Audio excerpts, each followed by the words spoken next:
This channel does not promote any violent, harmful, or illegal activities. All content provided by this channel is meant for an educational purpose only.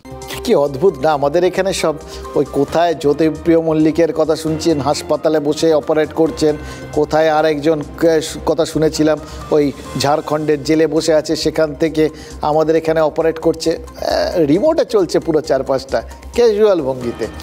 আর এটা যে শুধু উদাহরণটা মানে শুধু একা জ্যোতিপ্রিয় মল্লিক স্থাপন করেছেন এরা যেরকম তো না, তৃণমূল সরকার আর তৃণমূলের শ্রমিক সংগঠনও তো করছে।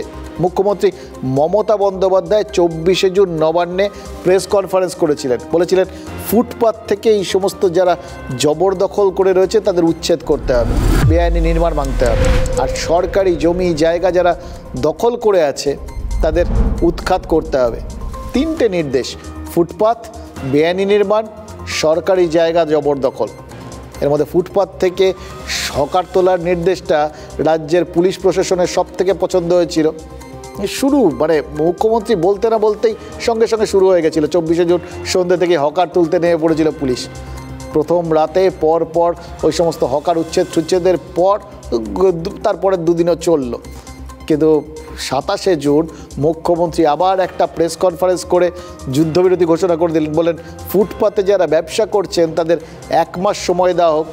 এই মাসখানেকের মধ্যে পুলিশ আর প্রশাসন মিলে একটা এদের সব পরিসংখ্যান নিয়ে এমন একটা ব্যবস্থা করুক এদের পুনর্বাসন দেওয়া যায়, তাহলেই তো সব জিনিসটা সুস্থ একটা সমাধান হয়। মুখ্যমন্ত্রীর উদ্দেশ্য সঠিক, ইচ্ছেটা সদিচ্ছে। 27শে জুলাই মুখ্যমন্ত্রীর দেওয়া সময়সীমা পার হয়ে গেছে, আজ তো 2রা আগস্ট।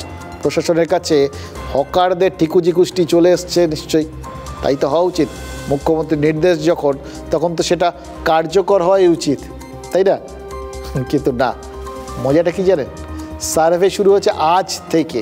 পশ্চিমবাংলার মতন রাজ্যেও প্রশাসক এবং পুলিশের মধ্যে একটা বড় অংশ বিজেপি এবং আরএসএস ঝুঁকে আছে। ফলে তারা মমতা বন্দ্যোপাধ্যায়ের বক্তব্যকে বিকৃত করে এই রকম একটা উচ্ছেদ করছিলেন, যেটা দেখে মমতা বন্দ্যোপাধ্যায় এবং তৃণমূলের মনে হয়েছে যেটা মানুষ এইভাবে ক্ষিপ্ত হচ্ছে, বিরুদ্ধে যাবে। এটা চাইনি, মমতা বন্দ্যোপাধ্যায় বলেনি।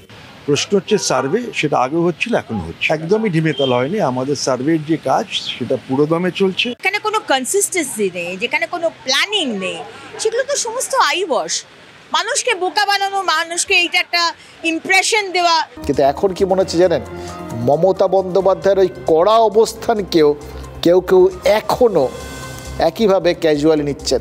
বলা যায় না ওই ডকিজকে দেখে তারা আর একটু ক্যাজুয়াল হয়ে যাবেন বা হয়ে গেছেন, জানি না সিরিয়াসলি। নাহলে মাটিগাড়ার শাহুডাঙ্গিতে এশিয়ান হাইওয়ের পাশে রামকৃষ্ণ বেদান্ত মিশনের জমি দখলের অভিযোগটা কেন উঠবে? জমি দখল মানে কি? জবরদখল। রাম আশ্রমের তরফে বলা হচ্ছে যে 30 বিঘা জমি, যার বাজার মূল্য নাকি প্রায় 150 কোটি টাকা, সেই জমির দলিল তাদের হাতে রয়েছে।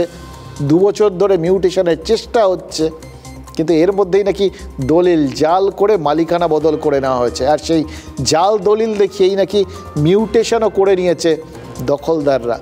এই অভিযোগেই তো রামকৃষ্ণ মিশনের তরফে মুখ্যমন্ত্রীকে চিঠি পাঠানো হয়েছে। শিলিগুড়ির মেয়র গৌতম দেবের সঙ্গেও মিশনের মহারাজরা দেখা করেছেন, কিন্তু তারপরেও কিছু কথা তো থেকেই যাচ্ছে না, যেটা বিরোধীরা বলছেন। শিলিগুড়িতে দাঁড়িয়ে সুকান্ত মজুমদার অভিযোগ করেছেন যে কড়াকড়ির সমস্ত কথা আইওয়াশ বলেই নাকি মিশনের জমিও সুরক্ষিত থাকছে না। তাহলে এবার বলুন, কে যে কোন কথা ক্যাজুয়ালি নিচ্ছেন আর কে যে সিরিয়াসলি নিচ্ছেন? আমরা একটা কথাই বলতে পারি, ক্যাজুয়ালি নিতে চান নিন, মাথার মধ্যে রাখুন এর পেছনে কতটা সিরিয়াস চিন্তাভাবনা রয়েছে। না হলে ডকিচের তার রূপও এসছে, আপনার আমার কপালে কিচ্ছু আসবে না, ঘুঁটে ওটা পড়ে থাকবে।